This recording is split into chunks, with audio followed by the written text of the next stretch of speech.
Well, that's where we're turning our attention to, the northwest of the country, particularly in Zamfara state, where we understand that about 200 bodies have now been recovered in the wake of attacks on local governments of Anka and Bukuyum. We have with us this morning Mr. Wilson Inaligu, who is a former Assistant Inspector General of Police and also former Commissioner of Police in the states of Ekiti and Kogi, and also here in the FCT. You're welcome to Sunrise Daily this morning. Thank you. It's a pleasure for me to be here. I actually wanted to say Happy New Year, but when you look at the stories sometimes, they're so disturbing. I mean, 200 bodies recovered from what we understand. Initially, I think about 50 people were said to have been killed in the attacks that happened nearing the weekend of last week. We understand that, there's been an offensive going on, because I think on the 1st of this year, between December, late last week of December and the first week, we understand that there was a military offensive that saw one of the known bandits, we understand, releasing about 50 people who were in his custody. And then we also heard that about two major names amongst the bandits were also killed. I think the bandits are now being classified as terrorists, so perhaps we should call them terrorists, as the federal government has now asked that they be designated as. I'm just wondering, how do we, were we expecting this sort of response when we heard that bandits attacked over 5 villages in these 2 local governments? Is this unexpected? First of all, my condolences to the families of the affected individuals, and it's very sad. And when I have been reading the ongoing military offensive in that part of the country, in Zamfara state, and I think they were largely successful because the kingpins were being taken out and the rest of it. Normally, these terrorists, let me say, they are heartless, and they go for soft targets. Yes, it is not possible to have boots on the ground at every community in Zamfara state, but certainly when there is a displacement, there is a kind of spread. If there is a pool of water and you throw something, it will splash. So this is something that our planning should also, accommodate. With going forward from what has happened in Zamfara state, I think there should be, let us build more coordination of our operations. That means, as those attacks are going on in Zamfara state, the areas that are not affected, the vigilante and the police, because almost in every community you have about 2,000, 3,000, you have a police post. So there should be a level of coordination, and then you design an early warning system. That means once there are attacks like this, you should anticipate that these individuals who are escaping along their path could still launch attack. So first of all, I think there should be some, I know they are coordinating, but it should be structured. In every state, there should be a kind of, just like we have interagency election coordinating committee. I think now with these terrorists in the northwest, we should have in every state, and even in the whole of the northwest, should have a kind of interagency security coordination committee, so that they will be on top of the situation in this area. Then, when you have that, it is easier for the security agencies to cross-pollinate ideas. That means those in that local government are able to share intelligence with the people in the other places. And then, what is the level of reaction teams or response when you have? How many hours did the attack take place? What are the distances? How do we locate the response teams? And you've got to have a clear understanding of the topography and geography generally of these areas, so that in the planning, and I think that is being done, but these people, you cannot really anticipate them. And that creates fear for me in states like Niger and parts of Kaduna, Beningwari area, because the forest comes from there through Beningwari, Kagara, and it goes to places like Alawa. I was a DPO in Shiroro, and I know that when you cross the Shiroro Dam, that's in Niger State. In Niger State, when you cross Shiroro Dam, if you go to the whole area is so vast.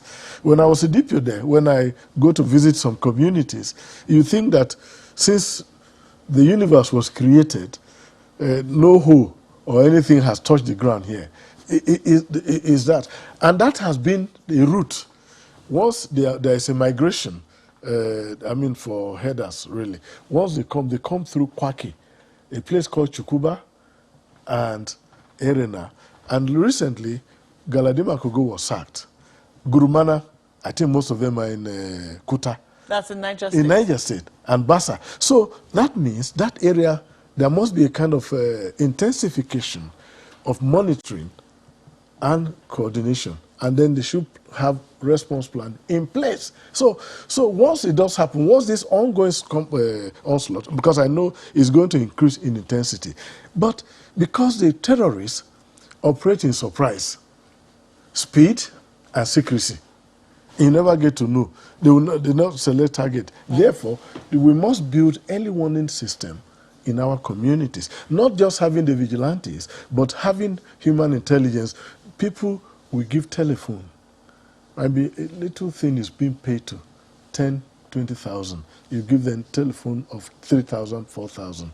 You recharge not more than 500 naira in a month.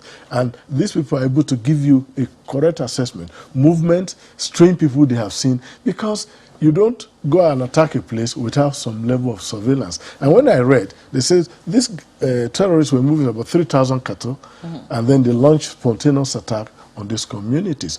But if you have an early warning system that is built around in these communities, it means information is able to quickly get to the security information headquarters, the operation centers, the police command headquarters, brigade headquarters, and the special operations that are going on.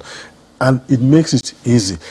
Coordination is so important. It will be taken that these, how will I put it now, these terrorists who were moving,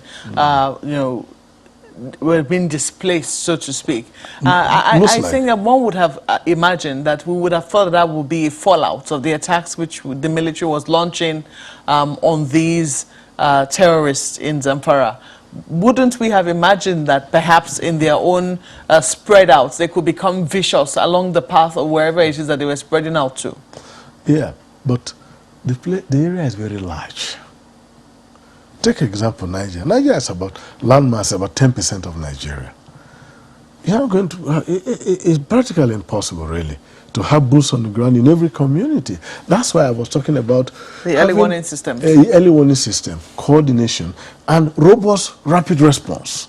In that case, the attacks will happen, and just like it happens, because you look at the state and the area of attack, and you imagine that once this attack is launched, they are going to move. You imagine areas, you plot it on your map, and you look at it, but from satellite imagery and the rest of it.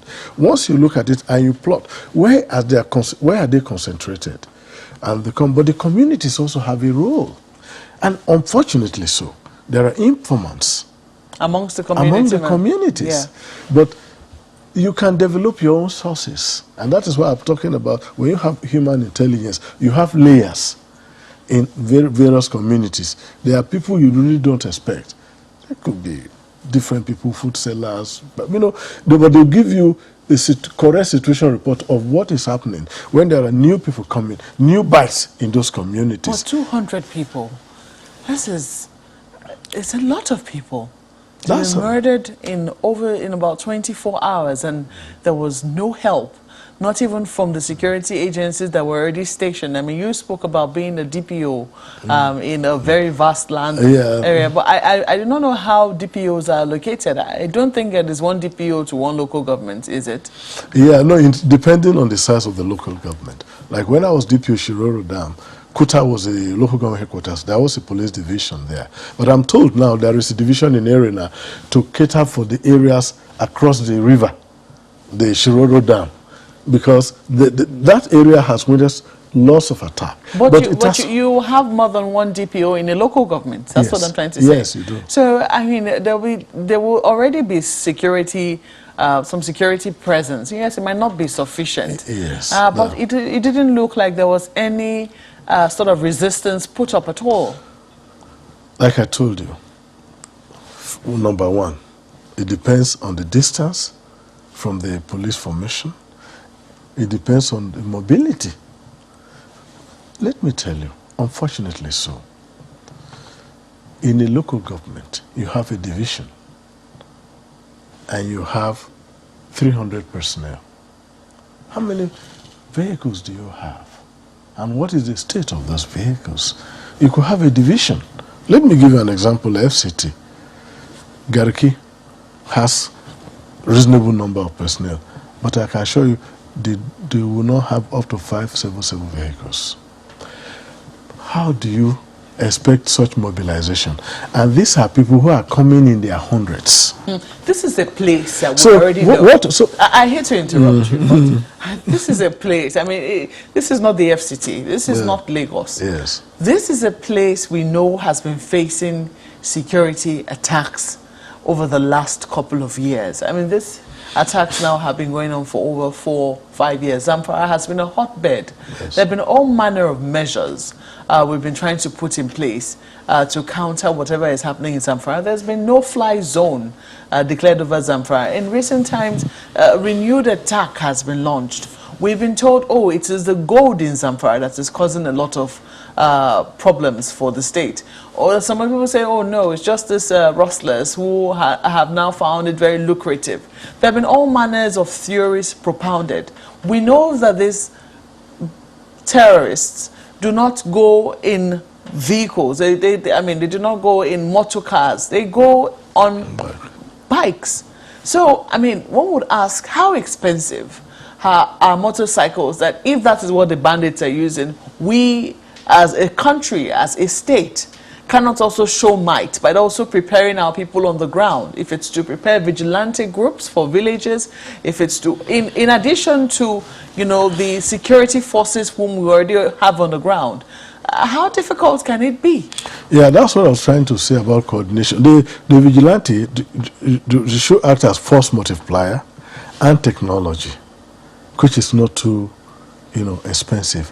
But the bottom line rests with coordination, because when if they want to attack a community, you could have up to 100 or 200. It is true. Good. Now, the idea is you are going to have patrols in that area. If you have 5 patrols, for example, you have 4 or 5 per patrol, you are talking about 20-25 personnel in addition to the drivers. So what do you do? That is where intelligence and coordination comes in, especially human intelligence backed by technology. We haven't heard that there's been any such thing in these instances. That is what is alarming, that we have left vulnerable villagers, you know, to be killed like chickens. No, yes, it is really sad that this had to take place. But the point I am making is there are different approaches, and that is why the air component, the ground component, the JTF, the civilian JTF, all this coordinating. But there are occasions, you know, you've not heard of this attack for a while in Zamfara state. It shifted to Sokoto, but with the onslaught, they came. In security, you continue to rejig, you continue to re-strategize your operations. There are periods that you could be taking on and ways.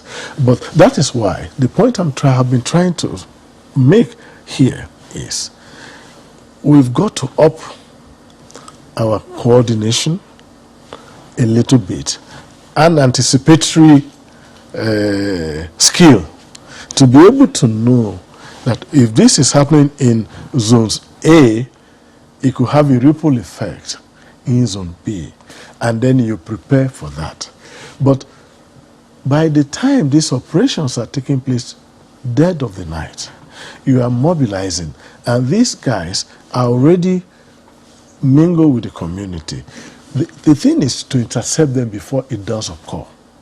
I'd like you to also weigh in on the fact that he's been saying this for a while now, but yesterday it was a real alarm. The governor of Taraba State saying that insurgents have, put up camps in Taraba State. Taraba, we know, is in the northeast. It's been largely peaceful. It's been largely spared the crisis that has prevailed in the northeast of the country. I'm looking at the progress that we've made in Borno, Yobe, and Adamawa. It's a little alarming that we're now beginning to hear that insurgents are setting up camp in Taraba State. What should we be doing at this point with this sort of information? These are the kind of information that should be passed to security agencies, and then they will deal with them. And no security agency, not a police station, not a police command, not the military or the DSS. These are information they need to bring, and they are processed so that they are dealt with. Wherever there is a camp, supposedly manned by insurgents or terrorists, those are areas you storm. You have to, the level of proactivity has to go up. You intercept and dislodge them. And that's what I've been saying. If you don't intercept, if you don't dislodge, and they get organized, they launch the kind of massive attack or massacre that they carried out in Zamfara State. Therefore, the security agencies must be several steps ahead of the terrorists. Because once an attack has started, the operation has failed. Because when you go, you are going to, some people are going to be killed, there will be straight bullet, you are going to lose personnel. But if you are able to intercept, and so the information provided by the governor of Taraba State is very useful. And I believe by now, security agencies should be working on it. And let me tell you, in fighting warfare, this kind of counterinsurgency, the aerial support gives advantage to the troops on ground. And why do I say that?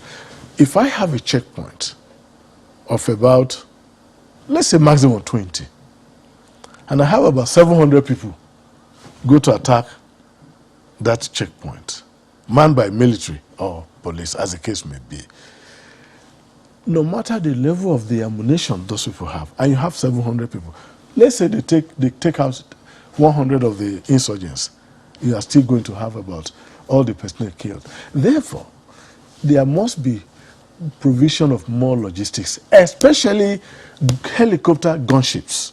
And I give you an example. I was on a peacekeeping mission in 1989 in Namibia, and I saw what they did.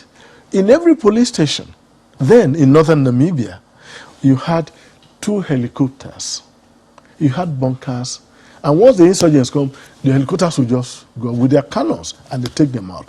This firefight, you are going to lose, you are going to have officers killed, officers injured.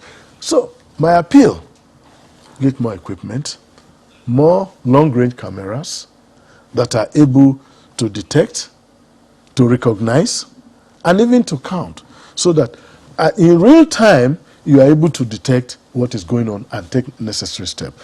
2, the operations of motorbike has to be restricted, because where people ride bike without registration plate numbers. So even if you recover a bike at the scene of crime, you have no way you can trace. So that is one thing. So my appeal, one thing, more equipment for the police in terms of technology, cameras, telephone for communities, aerial support, the response by the Air Force, and the police assets. There should be a level of coordination. And I think the counter-terrorism of the Nigeria Police Force should have helicopters that are properly armed. I saw it in '89. Well, so I hope that somebody is listening, to be honest, and I hope that some of the points that you have made are taken on board. Perhaps we will get an official explanation as to what precisely happened and what our security forces were doing while 200 of our people are reportedly killed. But we have to thank you very much for sharing your insights with us this morning. Mr. Wilson Inalivu is a former Assistant Inspector General of Police, a former Commissioner of Police here in the FCT, Ekiti and Kogi States. Thank you so much for coming on Sunrise today this morning. The pleasure is mine.